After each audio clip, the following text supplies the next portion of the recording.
Welcome to student success by JS Dhanju.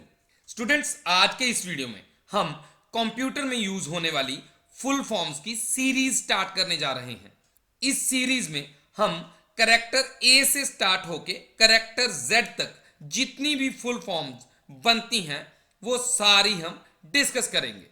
यह full forms की series specially competitive exams के लिए बनाई गई है, क्योंकि अक्सर ही यह फुल फॉर्म्स कॉम्पिटिटिव एग्जाम्स में पूछ ली जाती हैं। Let's start with all the full forms starting with character A. तो फर्स्ट है ए आई। तो ए आई की फुल फॉर्म होती है आर्टिफिशियल इंटेलिजेंस। तो सबसे पहले जान लेते हैं कि आर्टिफिशियल इंटेलिजेंस है क्या। तो ये देखिए, ये आपके सामने है एक रोबोट, कोई भी मशीन जो कि ह्यूमन की तरह काम करे, ह्यूमन की इंटेलिजेंस को यूज करते हुए, उसको हम बोलते हैं आर्टिफिशियल इंटेलिजेंस। तो रोबोटिक्स भी आर्टिफिशियल इंटेलिजेंस का ही एक पार्ट है। तो आर्टिफिशियल इंटेलिजेंस के बारे में थोड़ा सा हम और जान लेते हैं। तो आर्टिफिशियल इंटेलिजेंस क्या है? Simulation of human intelligence processes by machines, specially computer systems. Means जो मशीन्स या कंप्यूटर सिस्टम्स ह्यूमन की तरह सिमुलेट करते हैं, उन्हें हम एआई की एक फील्ड मानते हैं। अच्छा, कॉम्पिटिटिव एग्जाम्स की अगर हम बात करें तो कई बार पूछ लिया जाता है कि एआई में क्या क्या चीजें इंक्लूड होती हैं। तो आप याद रखिए, expert systems, natural language processing, speech recognition and machine vision. तो ये सारी चीजें एआई की स्पेसिफिक एप्लीकेशंस हैं। तो कई बार क्वेश्चन में लिखा होता है एआई मींस, तो आपको ये डेफिनेशन दी होगी, तो आपने वहां से चूज करना है कि आर्टिफिशियल इंटेलिजेंस का मीनिंग क्या है। अच्छा, एआई में कौन कौन सी प्रोग्रामिंग लैंग्वेजेस यूज होती हैं ये भी आपको पता होना चाहिए। तो फर्स्ट है LISP, जिसे लिस्प भी बोल देते हैं। सेकंड है Python, third C++, fourth Java and E prologue. तो ये सारी लैंग्वेजेस आर्टिफिशियल इंटेलिजेंस में यूज होती हैं। तो कई बार क्वेश्चन में पूछ लिया जाता है कि कौन सी लैंग्वेज एआई में यूज होती है, तो आपको इन लैंग्वेजेस में से चूज करना होगा। स्टूडेंट्स, इस वीडियो की पीडीएफ फाइल आप इस वीडियो के डिस्क्रिप्शन से डाउनलोड कर सकते हैं। पीडीएफ आप हमारे टेलीग्राम चैनल से भी डाउनलोड कर सकते हैं। टेलीग्राम चैनल का लिंक आपको इस वीडियो के डिस्क्रिप्शन एंड कमेंट बॉक्स में मिल जाएगा। नेक्स्ट है ALU। तो ALU की फुल फॉर्म होती है अरिथमेटिक लॉजिक यूनिट। तो ये है कंप्यूटर की ब्लॉक डायग्राम। तो इसमें कंप्यूटर में यूज होने वाले सारे यूनिट्स को डिस्कस किया हुआ है। तो मैं यहां पे बताने वाला हूं आपको अरिथमेटिक लॉजिक यूनिट के बारे में। तो अरिथमेटिक लॉजिक यूनिट क्या करता है? कंप्यूटर में जितनी भी कैलकुलेशंस होती हैं वो सारी की सारी अरिथमेटिक लॉजिक यूनिट के थ्रू होती हैं। तो ALU कौन से यूनिट का पार्ट है? तो ये CPU का पार्ट है, सेंट्रल प्रोसेसिंग यूनिट का। अच्छा, सेंट्रल प्रोसेसिंग यूनिट कौन कौन से यूनिट्स को मिलके बनता है, ये भी क्वेश्चन में कई बार पूछा जाता है। तो ये control unit and arithmetic unit को मिलके बनता है। अच्छा, सेंट्रल प्रोसेसिंग यूनिट के बारे में एक और क्वेश्चन आता है कि ब्रेन ऑफ कंप्यूटर क्या है? तो इसका आंसर भी यही होगा, CPU is brain of computer. अच्छा, अगर आप इस कंप्लीट डायग्राम को समझना चाहते हो तो मैंने ब्लॉक डायग्राम ऑफ कंप्यूटर के नाम से एक वीडियो इस चैनल पे अपलोड ऑलरेडी किया हुआ है। आप उस वीडियो को जाके जरूर देखिए। आपको इसमें से जितने भी क्वेश्चंस कॉम्पिटिटिव एग्जाम्स में आते हैं वो सारे मैंने उस वीडियो में डिस्कस किए हैं। इस वीडियो का लिंक आपको इस वीडियो के डिस्क्रिप्शन से भी मिल जाएगा। नेक्स्ट है ASCII। तो इसकी फुल फॉर्म होती है American Standard Code for Information Interchange. अच्छा, American Standard Code for Information Interchange में से कौन कौन से क्वेश्चंस कॉम्पिटिटिव एग्जाम्स में पूछे जाते हैं वो सारे मैं आपको बता देता हूं। जैसे सबसे ज्यादा क्वेश्चन ये पूछा जाता है कि अस्काई कितने बिट्स यूज करता है? तो अस्काई 7 बिट्स को यूज करता है। मींस 2⁻7 का मीनिंग होता है 128 बिट्स। तो टोटल बिट्स कितने यूज करता है? 128 बिट्स। कहां से लेके कहां तक? 0 से लेके 127 तक। इसमें सारे अल्फाबेट्स आते हैं और 0 से लेके 9 तक सारे के सारे डिजिट्स आते हैं, plus punctuation marks and certain special characters also. तो कैपिटल लेटर ए जो है उसकी अस्काई वैल्यू क्या है? 65। तो 65 को कंप्यूटर कैसे सेव करता है? बाइनरी फॉर्म में। तो ये उसका बाइनरी वर्जन है। तो ये भी क्वेश्चन कई बार आया है कि अस्काई वैल्यू ऑफ ए क्या है? तो इसका आंसर होगा 65। अब मैंने आपको बता दिए कि कौन कौन से यहां से क्वेश्चंस बनते हैं। एक और चीज है जो आपको पता होनी चाहिए, एक होता है एक्सटेंडेड अस्काई कोड। तो एक्सटेंडेड अस्काई जो है वो कितने बिट्स का होता है? तो वो होता है 8 बिट्स का। तो ये भी आप याद रखिए कि एक्सटेंडेड बाइनरी कोड 8 बिट्स का होता है। तो ये सारी चीजें आपको याद होनी चाहिए जिनसे क्वेश्चंस बनते हैं। तो नेक्स्ट है एल्गोल। तो एल्गोल की फुल फॉर्म होती है एल्गोरिथमिक लैंग्वेज। यहां से इसके 4 कैरेक्टर्स लिए गए हैं और यहां से 1 कैरेक्टर, तो बन गया एल्गोल। तो इस तरह से आप फुल फॉर्म्स को याद कर सकते हो अगर आपको भूलें। अच्छा, एल्गोल की अगर हम बात करें तो ALGOL language high level language है और ये साइंटिफिक कॉम्पिटिशन्स के लिए यूज होती है। तो ये चीज आपको पता होनी चाहिए, बिकॉज क्वेश्चन में ये भी पूछा जा सकता है कि एल्गोल लैंग्वेज जो है वो किस पर्पस के लिए यूज होती है। तो वहां पे आंसर आएगा साइंटिफिक कॉम्पिटिशन्स के लिए।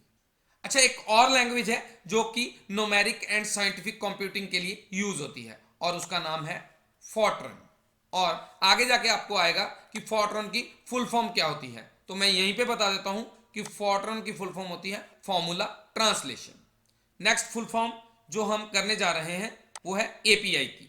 तो एपीआई की फुल फॉर्म होती है एप्लीकेशन प्रोग्राम इंटरफेस। तो ये देखिए यहां पे जैसे ये है एपीआई जिसकी फुल फॉर्म मैंने आपको बताई एप्लीकेशन प्रोग्राम इंटरफेस। तो एप्लीकेशन प्रोग्राम इंटरफेस का काम क्या होता है? ये जितनी भी एप्लीकेशंस हैं या जितने भी ऑपरेटिंग सिस्टम्स हैं उन सबको चलाने के लिए एपीआई का यूज होता है। हर कंपनी का अपना एक एपीआई है, जैसे गूगल का अपना एपीआई है। सिमिलरली बाकी कंपनीज का भी अपना एपीआई है हर एक एप्लीकेशन के लिए। तो इसे हम बिजनेस लॉजिक भी बोल देते हैं। ये देखिए जैसे ये सारी की सारी एप्लीकेशंस आपके सामने नजर आ रही हैं और ये सभी पीएचपी के एपीआई से कनेक्ट होके फिर वर्क करेंगे। ये कुछ एपीआई की एग्जांपल्स हैं जो आप पढ़ सकते हो। Google Places API, Twitter API, Google Analytics API, Spotify API, Upwork API, Dropbox API. Means हर एक एप्लीकेशन को चलाने के लिए एक अलग एपीआई होना चाहिए। Next ATM.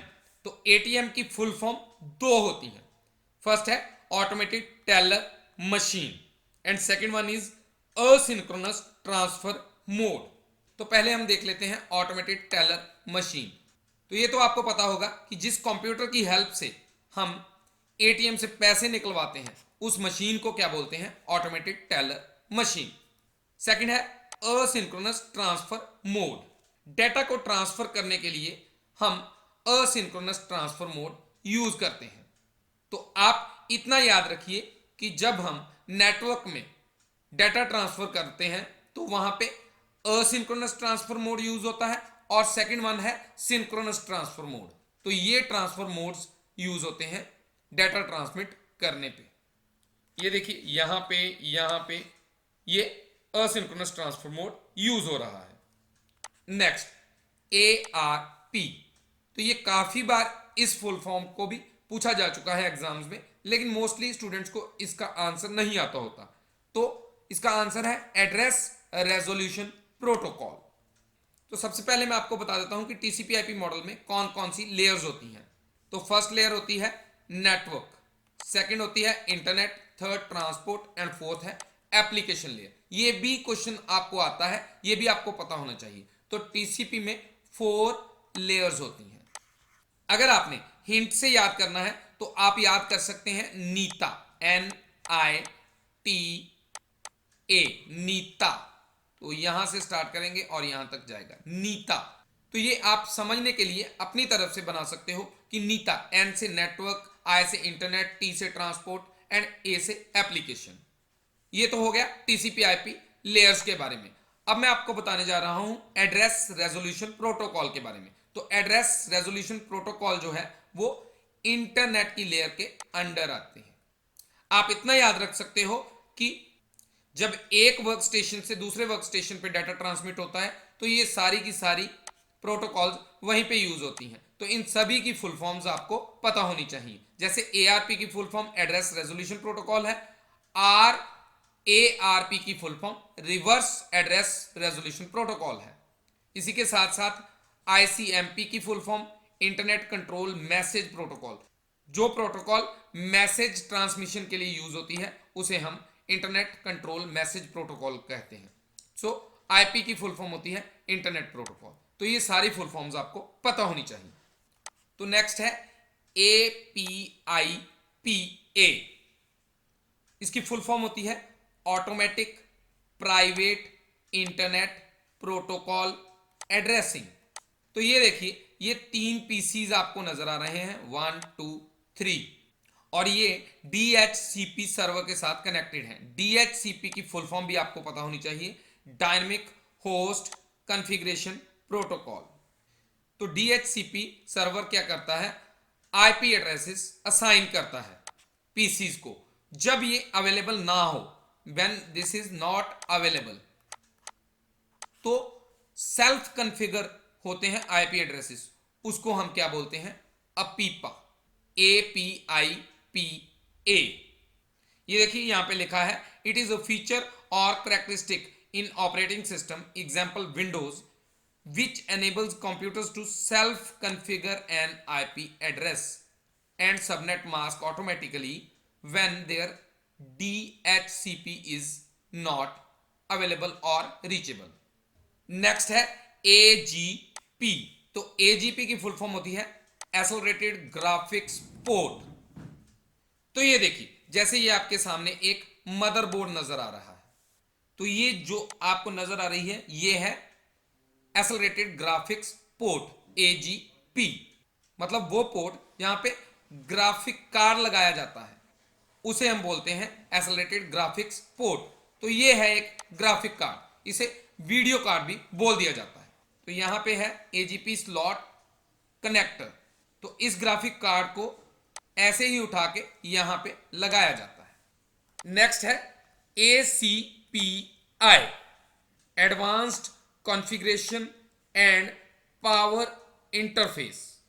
तो ACPI काम क्या करता है, तो ये जैसे इस नाम से पता चल रहा है, advanced configuration and power interface means जितने भी हार्डवेयर कंपोनेंट्स पीसी के साथ अटैच होते हैं तो उन सब को मैनेज करना, ये किसका काम है, advanced configuration and power interface का। जैसे example, putting unused hardware component to sleep, जिस कंपोनेंट का काम नहीं है उसे स्लीप पे ले जाना। टू परफॉर्म ऑटो कॉन्फ़िगरेशन, जैसे प्लग एंड प्ले की अगर हम बात करें, and hot swapping and to perform status monitoring, कि कौन सा कंपोनेंट क्या काम कर रहा है। इसके साथ साथ एक और फुल फॉर्म है जो आपको पता होनी चाहिए, वो भी इसी से रिलेटेड है। तो OSPM, इसकी फुल फॉर्म होती है operating system directed configuration and power management. Means जितने भी ये सारे काम हो रहे हैं पावर मैनेजमेंट के, वो किसकी हेल्प से होते हैं, ऑपरेटिंग सिस्टम की हेल्प से। ये सीरीज ऐसे ही कंटिन्यू रहेगी और नेक्स्ट लेक्चर में हम B से स्टार्ट होने वाली सारी की सारी फुल फॉर्म्स को डिस्कस करेंगे। स्टूडेंट्स, अगर आपको इस वीडियो से कुछ सीखने को मिलता है तो आप student success by JS Dhanju channel को सब्सक्राइब करो, वीडियो को लाइक, कमेंट एंड शेयर करना मत भूलो, ताकि आपके फ्रेंड्स भी इस वीडियो का बेनिफिट ले सकें। Thank you for watching.